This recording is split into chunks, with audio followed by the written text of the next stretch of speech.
Hi friends, welcome you all. This is Prabhat. Friends, इस video में हम IBPS PO mains के score card के रिगार्डिंग बात करेंगे। फ्रेंड्स, कल शाम में जो है IBPS PO मेंस का स्कोर कार्ड आउट हुआ है और जब मैंने अपना स्कोर कार्ड बैंकोरियम पे अपलोड किया तो उसके बाद हमारे कुछ साथियों ने ये रिक्वेस्ट किया कि अपना general awareness section, descriptive section और इंग्लिश लैंग्वेज सेक्शन के रिगार्डिंग अपनी स्ट्रेटजी जो है हमसे शेयर कर दीजिए। तो फ्रेंड्स, पहली चीज़ तो मैं आपको एक जो है ये बात बता दूं कि मेरे मार्क्स बहुत अच्छे नहीं हैं। जिनका सिलेक्शन होगा उनके मार्क्स बहुत अच्छे हैं। तो आप लोग बोल रहे हो, इस वजह से मैं ये शेयर कर रहा हूँ, अदरवाइज़ मैं ये शेयर ना करता। तो इस आगे वीडियो में हम तीनों सेक्शन के रिगार्डिंग वन बाय वन जो है अपनी स्ट्रेटजी शेयर कर दूँगा। फ्रेंड्स, जनरल अवेयरनेस के लिए मैंने जो है मेनली दो सोर्स फॉलो किए थे। एक उसमें से टेस्ट सीरीज़ में ओलियो बोर्ड और दूसरा ग्रेड अप। मैंने ओलियो बोर्ड के, स्पेशली ओलियो बोर्ड के मैंने सारे क्वेश्चन, मैंने सारे मॉक सॉल्व नहीं किए थे, लेकिन मैंने मॉक सबमिट करके GA के क्वेश्चन सारे कम्प्लीटली गो थ्रू किए थे। ऐसा नहीं कि जैसे क्वेश्चन आया तो उसे रीड किया और उसका आंसर देख लिया और बस निकल गए। ऐसा नहीं करना है। कोई भी क्वेश्चन आए तो उसका जो डिस्क्रिप्शन होता है, डिटेल एनालिसिस, उसमें प्रॉपर जाके आप डीपली एनालाइज कर लो तो वहाँ से एक क्वेश्चन में 2-3 क्वेश्चन और नए फ्रेम हो जाते हैं। तो इस हिसाब से मैंने ओलियो बोर्ड के 400 क्वेश्चन, मतलब 10 मार्क्स होते हैं, मेंस के 40-40 क्वेश्चन होते हैं एक। तो टोटल जो है ओलियो बोर्ड से मुझे 400 क्वेश्चन मोस्ट इंपॉर्टेंट होते हैं टेस्ट सीरीज़ के क्वेश्चंस। इस वजह से कि टेस्ट सीरीज़ जो होते हैं बहुत ही हाईली एक्सपर्ट लोग डिज़ाइन करते हैं। परचेज़ करने से अच्छा होता है GA के क्वेश्चंस कि आप 2-3 टेस्ट सीरीज़ को उठा के एग्ज़ाम हॉल में जाने से पहले 2 दिन पहले 2-3 टेस्ट सीरीज़ के क्वेश्चन उठा के उनको सॉल्व कर लो। उसमें बहुत ही मोस्ट इम्पॉर्टेंट क्वेश्चन होते हैं। तो ओलियो बोर्ड और ग्रेड अप के मॉक्स में मैंने ऐसे किया था और मैं बैंकर्स अड्डा को फॉलो करता हूँ रीडिंग के लिए। तो यहाँ इस पेपर के लिए मैंने बैंकर्स अड्डा एक बार रीड किया था।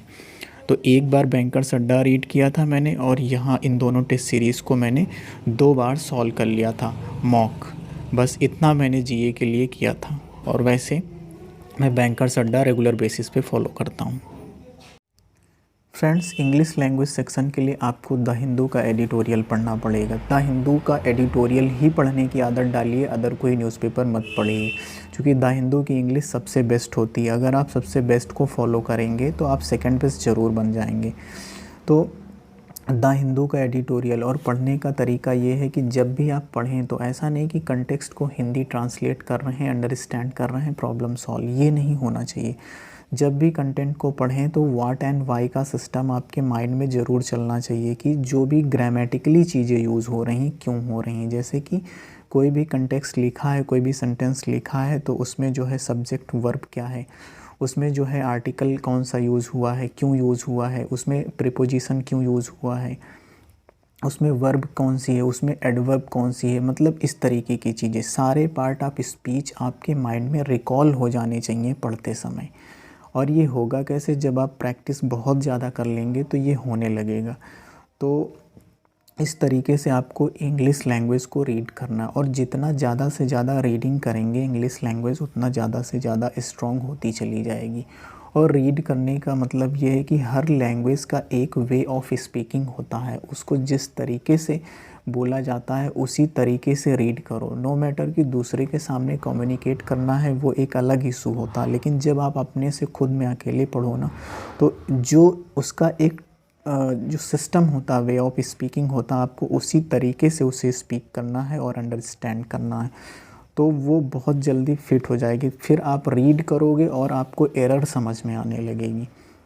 तो इंग्लिश लैंग्वेज के लिए ये करना है, द हिंदू का एडिटोरियल पढ़ना है और ग्रामेटिकल अंडरस्टैंडिंग के साथ वोकैबुलरी उसी से तैयार करनी है जितनी कर सकते हो। 3-4 महीने में बहुत स्ट्रांग हो जाएंगी। और part of speech, Neetu Goyal की जो आती है पैरामाउंट वाली, प्लिंथ टू पैरामाउंट बुक, उसको परचेज़ कर लो। वहाँ से पार्ट ऑफ स्पीच और बेसिक ग्रामर के रूल पढ़ लो। उस बुक में बहुत अच्छे हैं, मैंने वो बुक जो है 6 से 7 बार पढ़ी है। आप लोग उसे फॉलो कर सकते हैं, बहुत अच्छी बुक है। और अगर वोकैबुलरी की ज़रूरत होगी तो मेरे पास 2000 के आसपास जो है वो कैप्स है, मैं आपके साथ शेयर कर दूंगा। तो ये है इंग्लिश लैंग्वेज का स्ट्रैटेजी। डिस्क्रिप्टिव सेक्शन के लिए फ्रेंड्स आपको बहुत ज़्यादा टेंशन लेने की ज़रूरत नहीं है, क्योंकि descriptive section somehow English language से रिलेटेड होता है। अगर आपकी इंग्लिश लैंग्वेज कैसे भी करके थोड़ा सा ठीक हो जाए तो डिस्क्रिप्टिव सेक्शन आपका वैसे भी अच्छा हो जाएगा। डिस्क्रिप्टिव सेक्शन के लिए आपका जनरल अवेयरनेस का पोर्शन बहुत काम आएगा। जनरल अवेयरनेस आप अगर डेली बेसिस पे फॉलो कर रहे हैं तो वहीं से कोई अगर आर्टिकल या कोई उसी से रिलेटेड न्यूज़ या फिर बैंकिंग में स्पेशली जो है बैंक से ही रिलेटेड आ जाते हैं और बहुत ही हाईलाइटेड टॉपिक आते हैं, तो आपको बहुत ज़्यादा टॉपिक का टेंशन लेने की ज़रूरत नहीं होता है। वो सिंपली आपकी स्किल चेक करना चाहते हैं कि आप लिख पाओगे कि नहीं।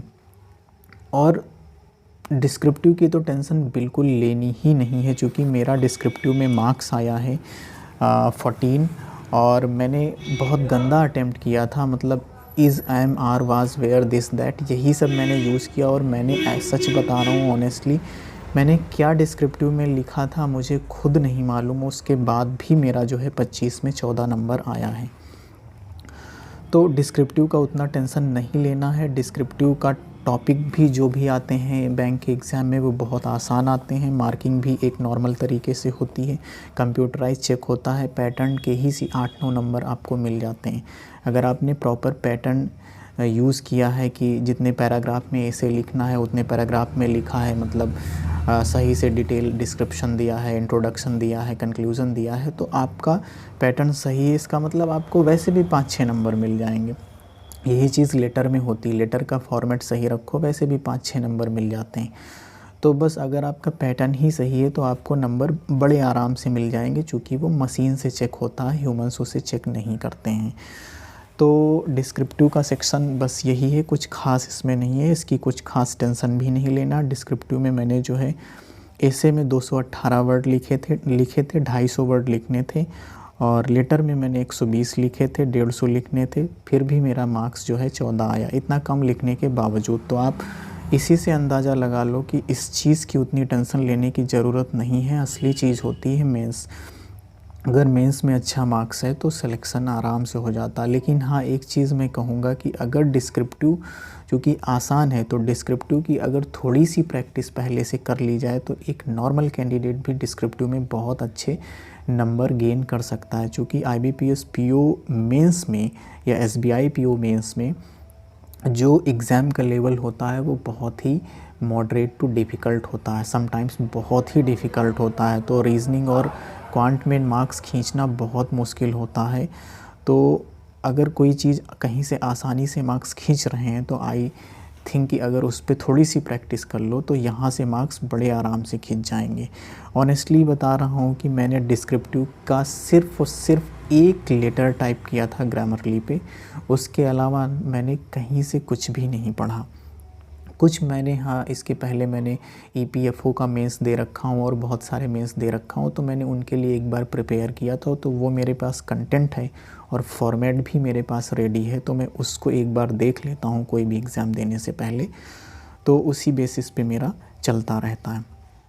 तो ये है कि आपको डिस्क्रिप्टिव का बहुत सोचना नहीं, आप इंग्लिश पे फोकस करो, डिस्क्रिप्टिव अपने आप अच्छा हो जाएगा। इंग्लिश को जितना मैक्सिमम आप रीड कर सकते हैं रीड करते रहो। इंग्लिश टोटली रीडिंग का खेल है। इंग्लिश अच्छा तो डिस्क्रिप्टिव अच्छा।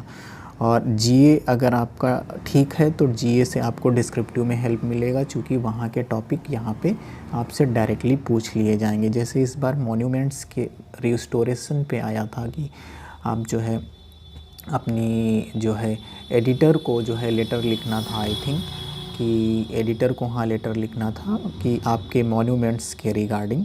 एग्जैक्टली टॉपिक हमें नहीं याद आ रहा। तो इस हिसाब से अगर आप जो है न्यूज़पेपर पढ़ रहे हैं तो आपका ये सारे पोर्शन हो जाएंगे।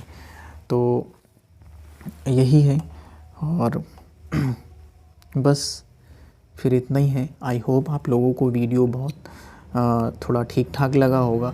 तो अगर इससे जो है आपको हेल्प मिली हो तो चैनल को सब्सक्राइब कर लीजिएगा